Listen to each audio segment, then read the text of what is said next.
क्या होगा अगर आपकी जिंदगी एक दिन खत्म हो जाए और फिर आपको एक नई जिंदगी जीने का मौका मिले? जी हाँ, आज की कहानी एक ऐसे ही लड़की की है जिसे उसकी पुरानी जिंदगी में बहुत ज्यादा सताया जाता था, जिस कारण यह लड़का दुनिया से बचने के लिए खुद को कमरे में बंद कर लेता है। अब इस लड़की के लिए उसका परिवार, प्यार कुछ भी मायने नहीं रखता, बस चार दीवारी के अंधेरे में घुटता रहता है। लेकिन जब एक दिन वह हिम्मत करके बाहर निकलता है, तभी वह देखता है कि एक लड़की बस के नीचे आने ही वाली है। तभी यह लड़का उसे बचाने को दौड़ता है और खुद बस के नीचे आके मर जाता है। लेकिन रुकिए रुकिए रुकिए, यह कहानी का अंत नहीं है, बल्कि यह शुरुआत है एक नई कहानी की।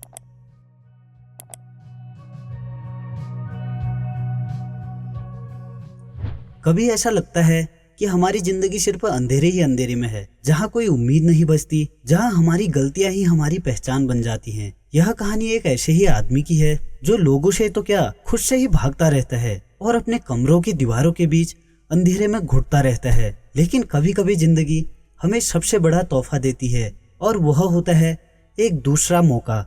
रूडियस का जीवन तब बदलता है जब वह एक हादसे में अपनी जान गंवा देता है, लेकिन उसकी आत्मा एक नए शरीर के साथ जन्म लेती है। अब रूडियस ग्रे रैट एक छोटे से बच्चे के रूप में दोबारा जन्म लेता है, लेकिन अपनी पुरानी यादों के साथ। ये दुनिया उसकी पिछली दुनिया से बिल्कुल अलग थी और उसे मौका मिलता है एक नई शुरुआत करने का। इस बार रूडियस का जीवन अलग था। अब उसे अपने अतीत से भागने की जरूरत नहीं थी। उसकी मासूम सी आंखों के पीछे पिछले जीवन के सारे अनुभव थे। वो जानता था कि पहले उसने अपनी जिंदगी कैसे बेकार कर दी थी, लेकिन इस बार वह हर लम्हे को जीना चाहता था। जैसे जैसे वो बड़ा हुआ, उसे पता चला कि इस दुनिया में जादू एक सच्चाई है। मंत्र पढ़कर हवा को मोड़ा जा सकता था, पानी को आग में बदला जा सकता था, लेकिन उसके लिए सबसे बड़ा जादू था एक मौका, जिंदगी को दोबारा जीने का। रूडियस की यात्रा में सबसे महत्वपूर्ण पल तब आता है जब वह अपनी पहली गुरु रॉक्सी से मिलता है। रॉक्सी उसे केवल जादू नहीं सिखाती थी, बल्कि उसे अपने अंदर छिपी ताकत को पहचानने का मौका देती थी।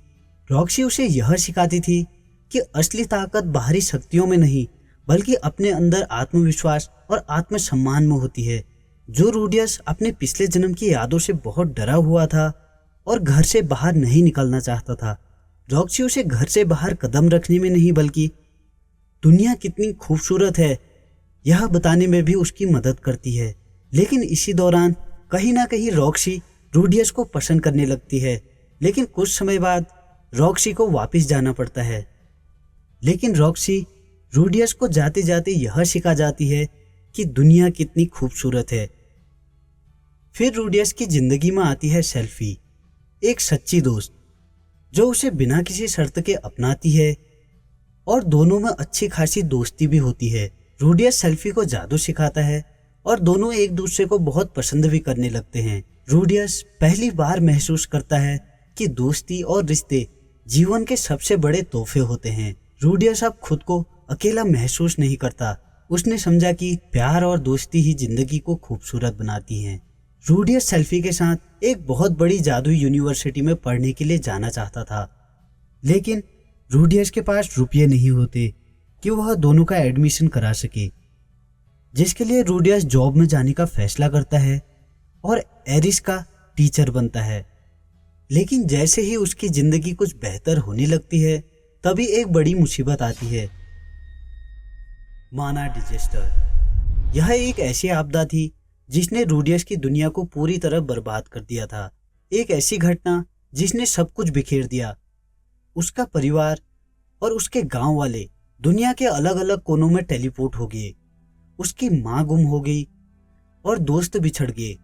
साथ ही 11 साल का रूडियस एरिस के साथ ऐसी जगह पहुंच जाता है जिसका उन्हें कोई अंदाजा नहीं होता।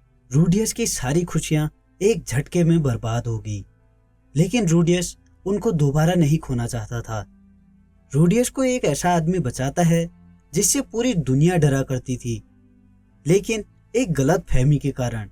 इसका नाम था रुईजार्ड, जिससे रूडियस सोचता है कि कहीं ना कहीं उसकी पुरानी वाली जिंदगी में भी रूडियस के साथ कहीं ना कहीं कुछ ऐसा ही व्यवहार किया जाता था, जिसके चलते रूडियस फैसला लेता है कि रुडयार्ड के लिए लोगों के मन में गलतफहमी को दूर करेगा और अपने घर तक पहुंचेगा।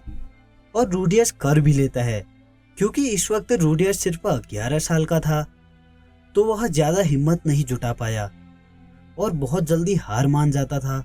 और कहीं ना कहीं उसे अपनी पुरानी वाली जिंदगी की यादें सताती थी और सोचता था कि कहीं ना कहीं मैं इनको दोबारा न खो दूं।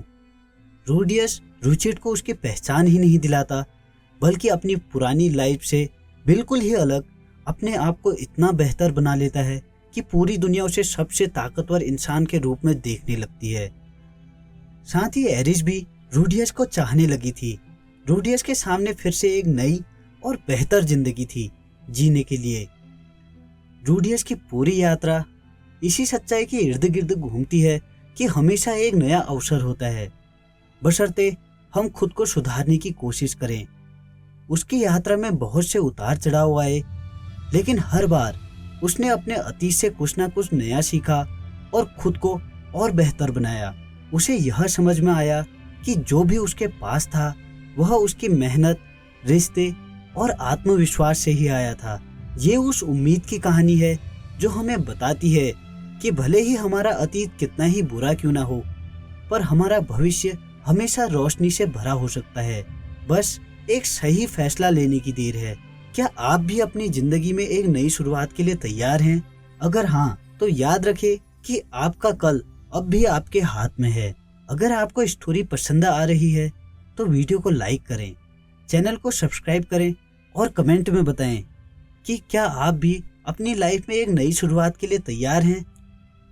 लेकिन सभी कहानियों की हैप्पी एंडिंग नहीं होती, क्योंकि जब रुडियस घर पहुंचता है तब रुडियस को पता चलता है कि उसका पूरा गांव बर्बाद हो चुका है और उसकी माँ और बचपन का प्यार अभी भी लापता हैं। जितने भी लोग लापता हो गए थे उसमें से कुछ को गुलाम बना लिया गया और कुछ लोगों को मार दिया गया। और एरिस, जिसके साथ रुडियस जिंदगी बिताने की सोच रहा था, वो भी रुडियस को छोड़कर चली जाती है। अब रुडियस को अपने पुराने डर सता रहे थे। वह डर कि क्या वह इस जिंदगी में भी अकेला रह जाएगा और जो खुशियां उसे इस दुनिया में मिली थी वो सब खत्म हो जाएंगी। क्या रुडियस इन डर से उभर पाता है और अपने बचपन के प्यार और अपनी माँ को दोबारा से खोज लेता है? और क्या रुडियस की खोई हुई खुशियां दोबारा रुडियस के पास वापस आ पाती हैं? यह सब जानने के लिए आप मोशोगु टेंसाई एनिमी सीरीज देख सकते हैं या फिर आप कमेंट कर सकते हैं, जिससे कि हम पार्ट 2 भी बनाएं। अगर आपको यह वीडियो पसंद आई है तो वीडियो को लाइक करके चैनल को सब्सक्राइब करना मत भूलना। साथ ही बेल आइकन को भी ऑन कर दीजिए ताकि अगली वीडियो जब भी आएगी सबसे पहले वह आप तक पहुंचेगी। मैं मिलता हूं आपसे अगली वीडियो में, तब तक के लिए थैंक्स फॉर वॉचिंग।